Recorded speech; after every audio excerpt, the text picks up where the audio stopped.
சமுதாயம் பெற வேண்டிய சில செய்திகள் இருக்கிறது.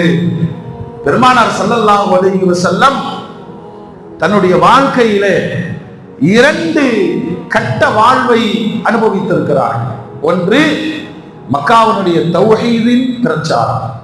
13 ஆண்டுகள் வெறும் அந்த சுமைகளுக்காக ரணங்களையும் வருத்தங்களையும் விமர்சனங்களையும் கடுமையான சோதனைகளையும் ஏற்றுக்கொண்டவர்கள் பெருமானார்.